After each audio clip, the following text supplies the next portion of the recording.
اهلا يا هداف مصر وصقر العرب كابتن احمد. ازيك يا كابتن شوقي؟ ازيك يا نجم؟ الحمد لله تمام والله. دلوقتي بقول للشيكابالا ايه رايك في احمد حسن؟ قال جه وخد الاجوان كلها معاه. ما هو انا بقى اديت له الثقه. ها؟ انا اديت له الثقه ده وبعدين قال لك انه ادالك الثقه. دي بركه يا كابتن، الاجوان دي بركه، ده انا جيت وجبت البركه. انا الكوره جايه له مخلصه. ده مين اللي اداها لك مخلصه يا احمد؟ احمد سمير. العيال دي بتحقد عليك يا احمد يا حسن.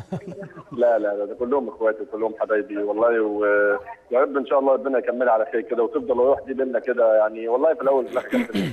يعني انا نسيت اسلم طبعا على الاستاذ محمد سيف والكابتن اشرف قاسم، تحياتي ليهم. كابتن مجدي طلبه. والكابتن ما قاليش والله ان كابتن مجدي موجود. انا بقول لك اهو من حقك اهو. طيب والكابتن مجدي طلبه طبعا يعني كابتني طبعا. نعم. انما هو يعني ان شاء الله باذن الله نتمنى من ربنا سبحانه وتعالى ان الروح دي تفضل موجوده، لان هو ده اللي يعني هو ده اللي هيكسبنا، هو ده اللي يخلينا ان شاء الله باذن الله نحقق بطوله ونحقق حاجه كويسه. مش مهم، انا بالنسبه لي ما بفكرش في حته الاهداف، فيها توفيق من الله سبحانه وتعالى. وانا بكمل، واذا جت خير وما جاتش يبقى خلاص يعني مفيش مشكله، انما المهم ان الفرقه تكسب، المهم ان احنا كلنا نجتهد في الملعب، كل واحد وليه دور بينفذه، واهم حاجه ان الفرقه تكسب، واهم حاجه الروح اللي موجوده بيننا تفضل موجوده. ده صحيح. والاداء اللي موجود يعني انا بصراحه يمكن انا بتابع كل ماتشات الدوري، بتفرج على كل شيء الحمد لله رب العالمين. يمكن انا رغم ان انا بلعب في الملعب، ولكن انا شايف ان اكثر فرقه بتوصل واكثر فرقه بتروح وبتضيع اجوان، والحمد لله بتأدي بشكل كبير، فنتمنى ان شاء الله نمشي بنفس الشكل ان شاء الله. احمد انا شايف الجون على فكره صعب مش سهل عكس ما الناس متخيله، لان انت ما كنتش معدول قوي في اتجاه الجون ولفيت وشوط، كانت ممكن مع ناس كتير جدا ممكن بتطلع بره على فكره. انا مش يعني طبعا يا كابتن اكيد وانا في الملعب مش فاكر، انا كل التركيز والكوره جايه، يمكن انا طبعا سمير وقف على الكوره بشكل كويس، وانا رحت وبعد كده وقفت شويه عشان لان شفت الناس كلها راحت على الجول، انما انا مش فاكر بالظبط انا حطيتها ازاي، يعني انا فاكر طبعا ان انا كل تركيزي ان انا حاططها في زاويه بعيد عن الناس اللي راحوا قفلوا الجول، لان الجول اعتقد ان هو كان ضايع يعني بالظبط. نعم. فشفت ناس يعني، شفت رجول كتير جوه غطوا الجون يعني، فانا كان كل تركيزي ان انا احطها بعيد عن الناس اللي واقفه. نعم. فالحمد لله حطيتها، هو توفيق سبحان الله، توفيق من عند الله سبحانه وتعالى، لان كان هدف مهم ورجعنا للماتش ده اللي كنت هساله لك يا احمد، توقيت الهدف او اهميه الهدف اعتقد في توقيته. في توقيته جدا جدا طبعا، لان يمكن عارف كابتن دايما اللعيب جوه الملعب يعني طبعا بيبقى كله تركيزه في الماتش وكل حاجه، انما بيبقى برضه فكره في اللي قبل كده، يعني احنا يمكن في الجيش جبنا هدف وتعادلنا وترد علينا هدف بسرعه وتعادلنا، فكان ممكن يحصل نفس الحكايه، لان سهل ان اي حد يدافع او سهل ان اي حد يحافظ ان ما يجيش في جول. فكان في طبعا يعني كان مهم ان احنا نرجع بسرعه، وكان مهم ان احنا يعني من الاول كان في اتفاق طبعا، الكابتن حسن قاعد قال لازم نغطي الهدف ولازم نغطي لازم نغطي الهدف، لان 1-0 برضه حتى ولا الفرقه تلعب ناقصه ما يطمنش. فيمكن اتعادلنا، فكان مهم لان حصل توتر جوه الملعب واللعيبه كلها الى حد ما طبعا كله بيبدا يفكر في السيناريو بتاعنا هيحصل الماتش الجيش، ان احنا ممكن نطلع متعادلين ونفقد بونتين تاني، ولكن الحمد لله الهدف جه في توقيت مهم، وبعد كده فتح الماتش بعد كده، لان كل ما انت بتبقى كسبان الفرقه اللي قدامك بتنقص، انما لو هي متعادله معنويا بتقدر ان هي حتى لو تعبانه بتدافع بكثافه وان هي ما يجيش فيها جول، ده بيبقى على الفرقه عكس ان هم يجيبوا جول. نعم. احمد تغييرك دلوقتي كل مباراه بيضايقك؟ لا بص يا كابتن، انا يمكن بقالي 3 ايام انا ما كنتش بتمرن خالص بعد لقاء الجيش، لان انا كان عندي الضمه اللي كنت بشكي منها والحمد لله يمكن كنت بروح اتمرن كلها 10 دقائق بس، وكان لحد امبارح بالليل انا ما كنتش عارف اذا كنت هلعب ولا مش هلعب، انما انا يمكن ما حبيتش ان الناس تعرف الكلام ده وكده، حبيت ان الامور تبقى هاديه لحد ما اشوف، ولكن الحمد لله يمكن اتمرنت امبارح بالليل لما وصلنا السويس وحسيت ان رجلي الحمد لله كويسه.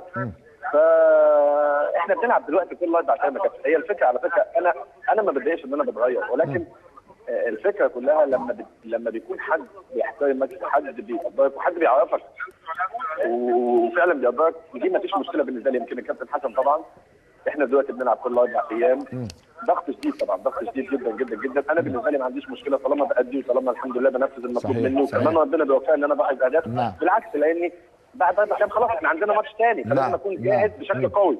انما اوصل لحته الاجهاد ان انا ابقى نازل كمان ما باديش بشكل كويس. لان زي ما بقول لك يا كابتن انا يمكن الثلاث ايام اللي فاتوا انا ما اتمرنتش خالص مع الفرقه وما نزلتش خالص التمرين غير بالليل امبارح بس. اللي اطمنت ان الضمه الحمد لله كويسه رغم ان يمكن حتى وانا خارج شويه برضه شاعر عندي سؤالين مهمين. السؤال الاولاني هل اي حوار حصل بينك وبين بوب برادلي؟